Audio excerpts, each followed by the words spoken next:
Any questions?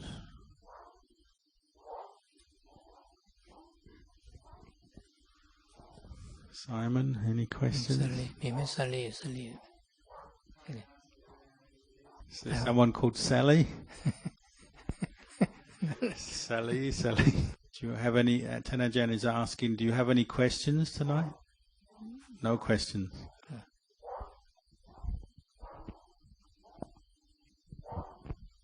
Fuk Chong, any questions? In the course of developing the practice, sometimes our mindfulness is weak and our defilements seem to overwhelm us. Is there any other Dhamma theme other than mindfulness that we can use to help us at this point? It says at those times when mindfulness is weak and one defilement or another is coming up very strongly, the quality you really need to rely on at that point is khanti, patient endurance. But of course, the very nature of the question implies you probably have some mindfulness, and it's that mindfulness, even though it's very weak, it's a good starting point just to know, oh, at the moment I have a lot of lust or greed, or at the moment I have anger.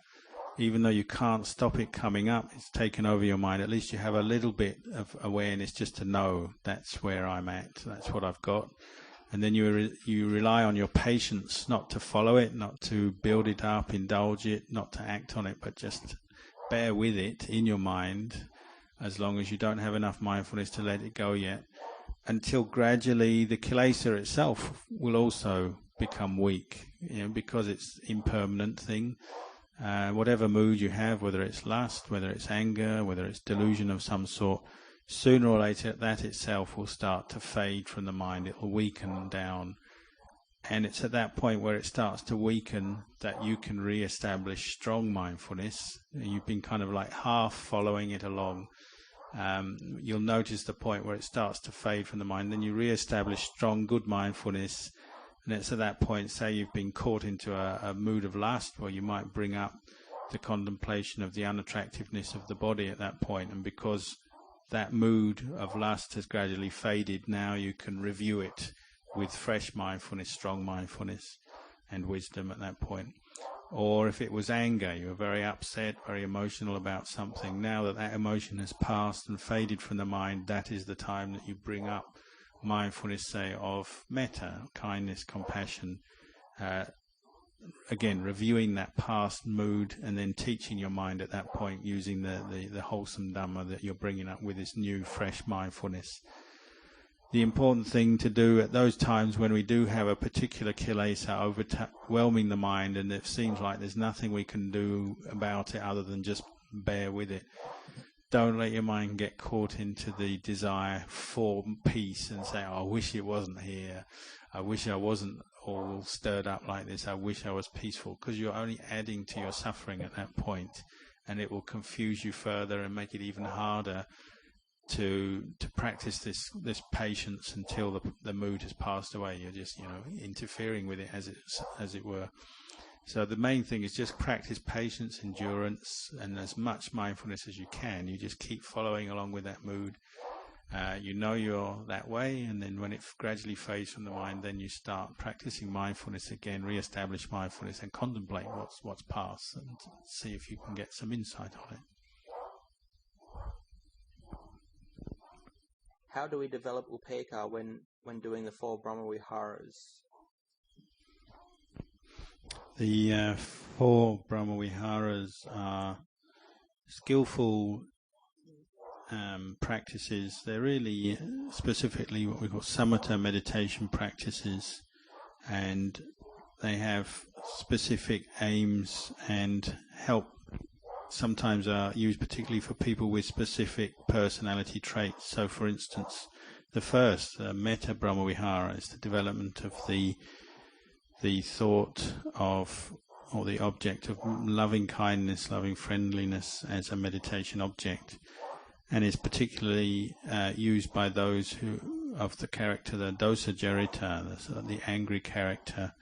One develops this because it's developing the quality that they're obviously lacking. If one tends towards negativity, aversion in one's outlook towards oneself and others, that means one's lacking metta, so one's developing metta to bring up and balance one's outlook, one's attitude towards oneself and others.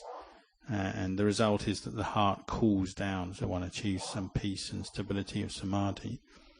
Karuna is compassion. It's that aspiration to help others, to free them from suffering, or free oneself from suffering, or to help others avoid suffering, or oneself avoid suffering. And again, it's a skillful quality one can direct the mind to bring up. Mudita is sympathetic joy or altruistic joy, where one is developing a sense of sharing in the happiness, the success of others. So it's the direct opposite of the quality of envy or jealousy. And it brings the mind to coolness and peace by whenever one is aware of the success, the goodness of others, the success, the happiness of others, one finds peace in that, so one's mind is brought to a sense of coolness and peace. The direct opposite, say, if one was stirred up with jealousy or envy. As far as upekkha goes, as a Brahmaviharas, it's that sense of detached equanimity based on the understanding that whatever happens to other people, that's the result of their individual karma, and one is not in one's mind adding on anything to that with one's attitude towards them. One isn't getting caught up or adding on mentally to the, say, particularly to the suffering of other people. So one might be aware that somebody has had some suffering, bad things have happened to them. One might be aware this is a result of their own negative karmic creations. They've been caught into greed, anger, or delusion in some way. That's come up, has brought them suffering. One might have the desire to help them and wish to help them. One might be successful in helping them, but sometimes one isn't successful in helping them. All of this one has to carry on with an attitude of equanimity, just accepting, well, this is their karma. One does maybe what one can, but the outcome, one has to be able to accept it, whether one can help successfully or it's beyond one's ability. One has to be able to be at peace with that. So again, it's that sense of equanimity based on an understanding of karma that brings the mind to coolness. And in particular, one isn't in any way making anything out of, say, the suffering of others. One isn't making it worse or seeking to harm them or look down on them. If one sees other people suffering, that wouldn't be upekkha if one was to say, sort of, look down at them and say, oh, they deserve it, or they're just such a bad person, or whatever. It's this coolness of heart where it's just recognizing, oh, this is the result of karma. So as a practice in the Brahmaviharas, it's particularly a samatha practice in that sense, just bringing the mind to this sense of coolness where it can accept karma, each individual's karma, one's own and one's others, with equanimity and a coolness. Upekkha as a enlightenment factor, what we call upekkha sambojjhanga, is based on, particularly on insight into the nature of phenomena as anicca, dukkha, anatta, and in practice it's maintaining that mind, state of mind, place of mind in the middle, where it's not caught into liking or disliking, not caught into any kind of desires or preferences.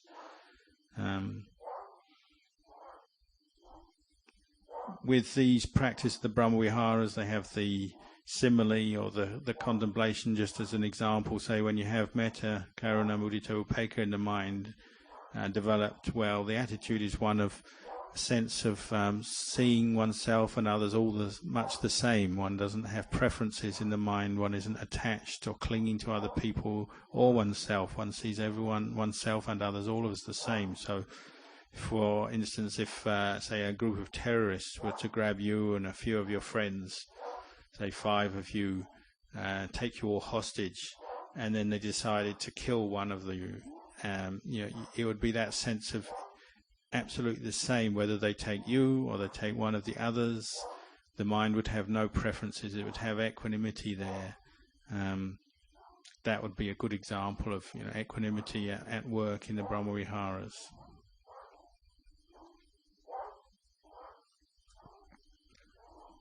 Does that help?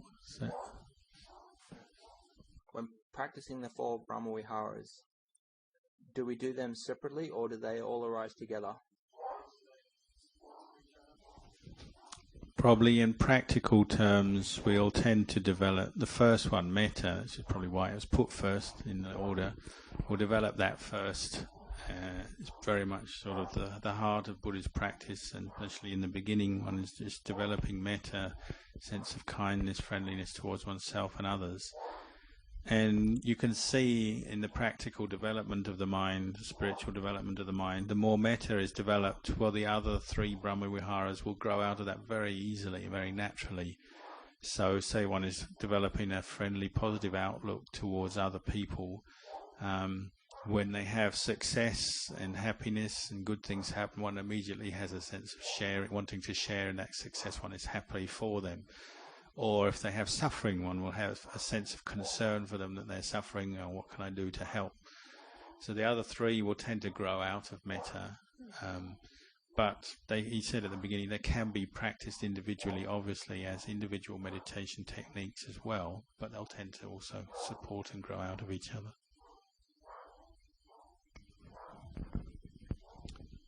The question was how to practice with painful feelings that arise during our meditation when we're sitting, pain in the legs and so on.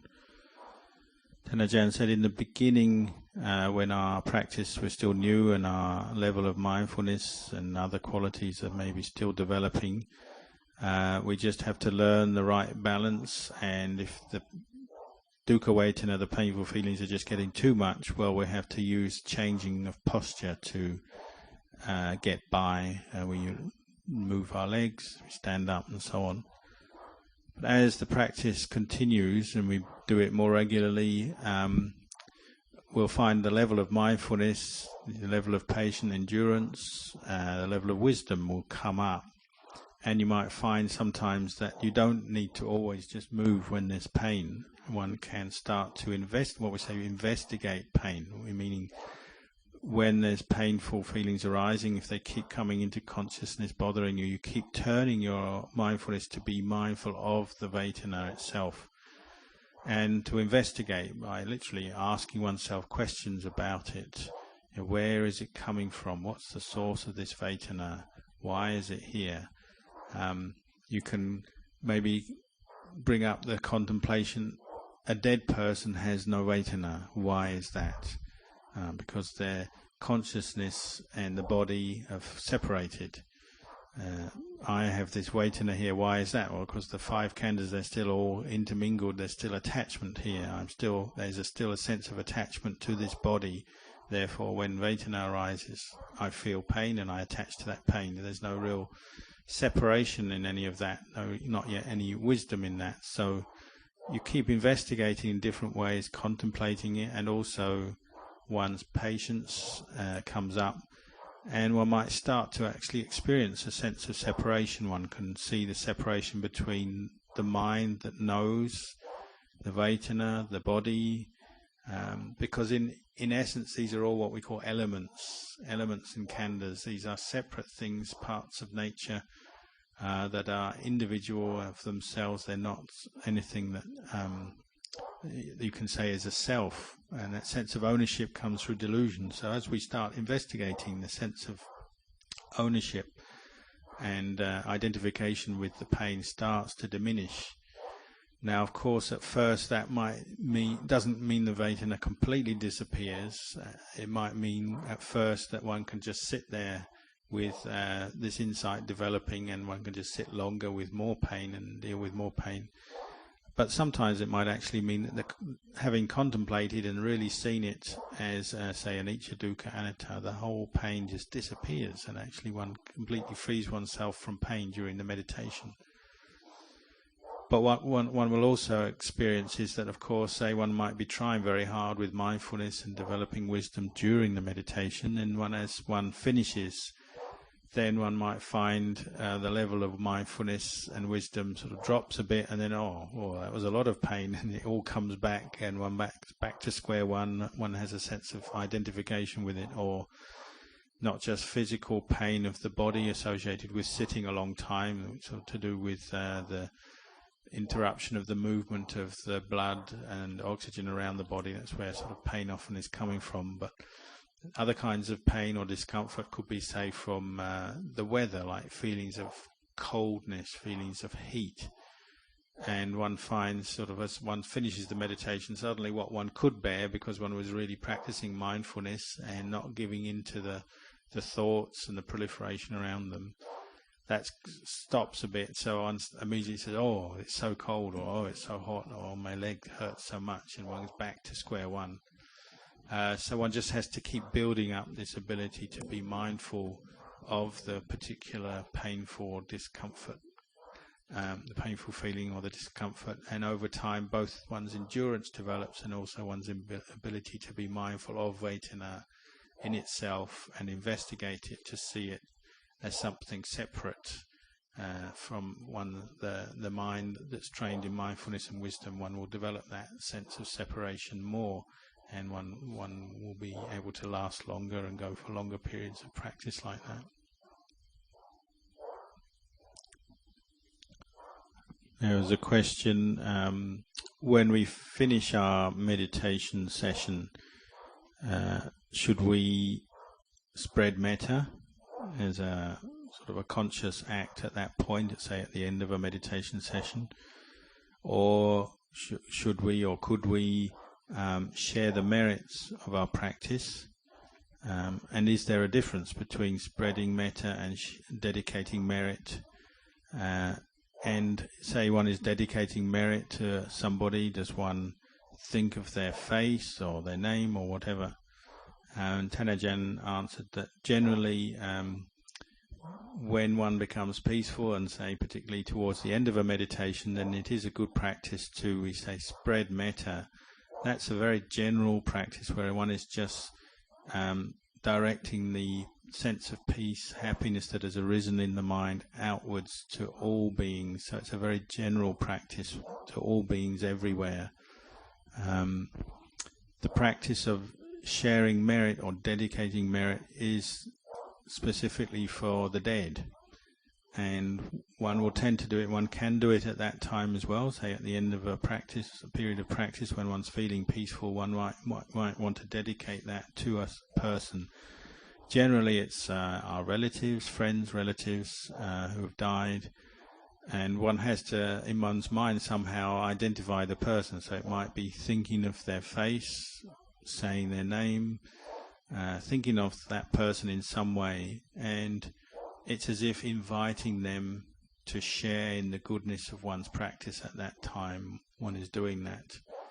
So it's a more specific thing, and specifically for the dead.